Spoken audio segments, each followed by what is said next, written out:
Bonjour. Hello. Hola. Marhaba bikoum. Sur le fil. Le podcast d'actu de l'AFP. Des nouvelles choisies pour vous sur notre fil info. La ville de Paris réinventée, des personnages condamnés par une mystérieuse prophétie, une ambiance entre rêve et cauchemar. Non, ce n'est pas le synopsis d'un film de science-fiction, mais bien celui d'un nouveau jeu vidéo français, Clair-Obscur Expédition 33.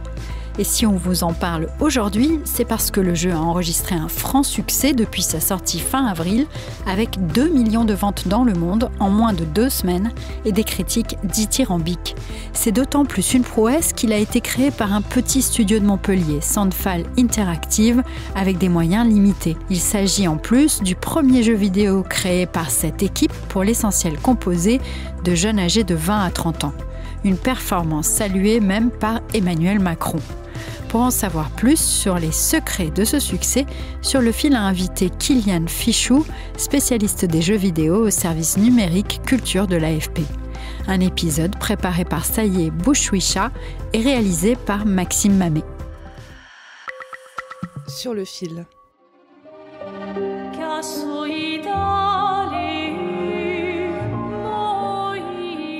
Non, évidemment, on ne s'attendait pas à un tel succès. On savait qu'on avait un bon jeu, on était content du jeu qu'on avait fait. Et on s'attendait à ce qu'il se vende bien, mais que ça reste un peu niche, disons. Et là, en fait, le jeu a explosé, mais bien au-delà de la niche, bien au-delà de nos prévisions. Et on est trop contents.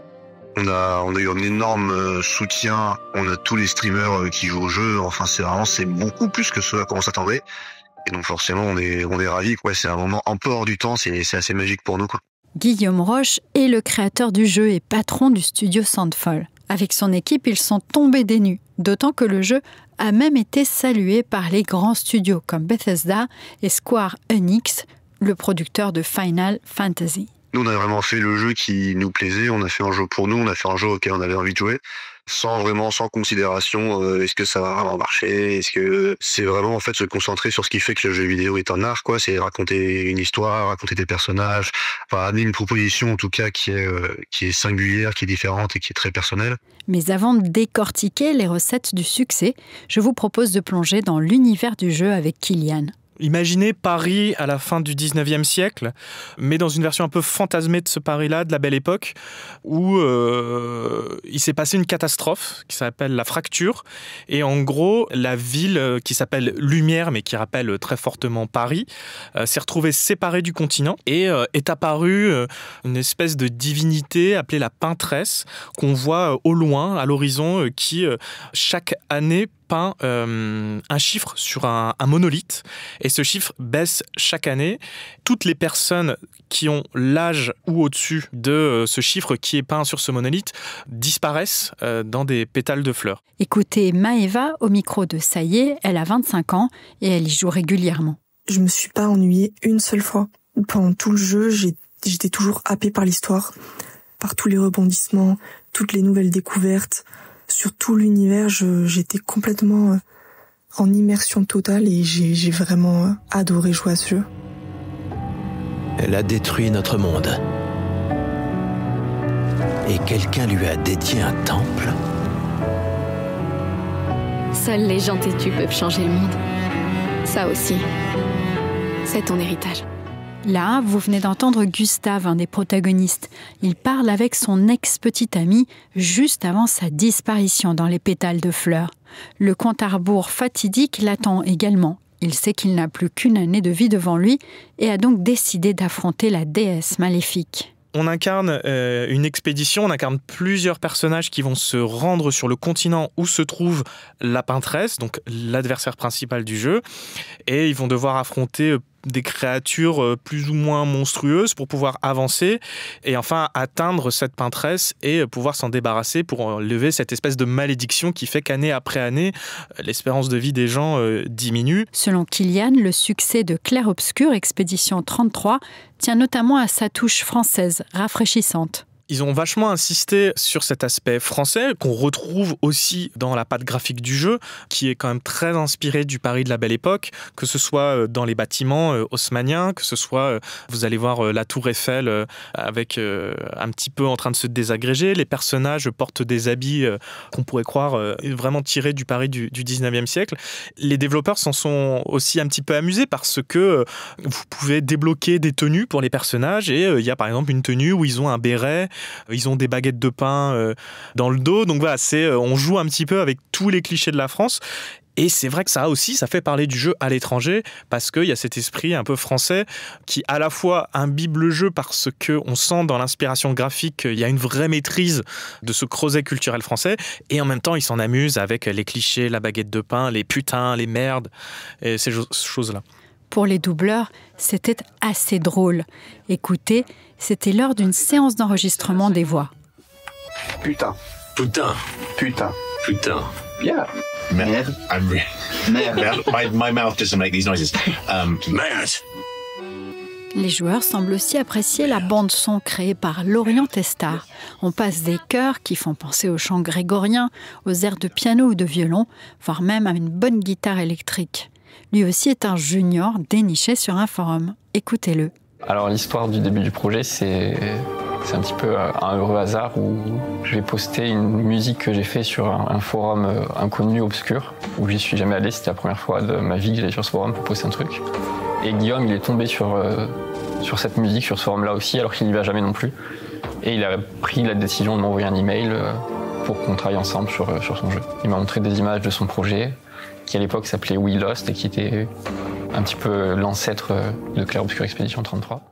Ce qui est assez intéressant, c'est que beaucoup de chansons sont chantées en français. Et c'est vrai que ça rajoute aussi, sur cette idée de French Touch, ça rajoute aussi sur cette espèce de patte française qu'on peut retrouver, d'avoir des voix qui chantent en français. Et on a pu voir des vidéos tournées sur les réseaux sociaux, même dans des karaokés maintenant, vous avez des gens qui vont chanter certains des titres du jeu. Bon, pourquoi pas. En tout cas, ça rajoute à cet aspect très Frenchy, French Touch français au jeu.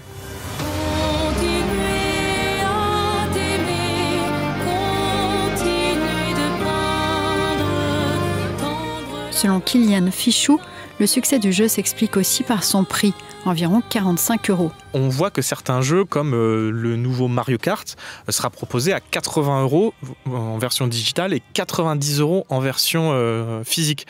Donc, c'est des prix qui sont plus élevés que ce que pratiquait Nintendo jusqu'à là. Donc, dans ce contexte, des prix qui augmentent, proposer un jeu moins cher que la concurrence, forcément, ça va parler à un certain type d'audience qui vous fait tomber un certain nombre de barrières à l'achat quand le jeu est vendu 20 à 30 € de moins qu'un AAA, qu'un blockbuster classique. Et le secret du prix repose aussi, bien sûr, sur la taille de l'équipe qui l'a créé.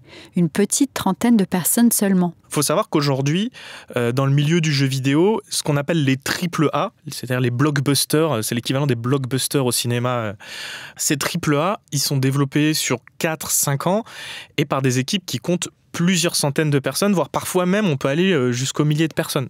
Donc ce qu'ont réussi à faire Sandfall, c'est assez impressionnant puisque quand vous jouez à Expédition 33, vous ne vous dites pas « Ah bah ce jeu il a été développé par une équipe plus petite, ils ont eu moins de moyens, etc. » C'est vraiment un jeu qui arrive à donner le change avec les plus grosses productions du moment. Ce côté artisanal fait son charme, mais engendre forcément des limitations, notamment sur la taille des univers visités.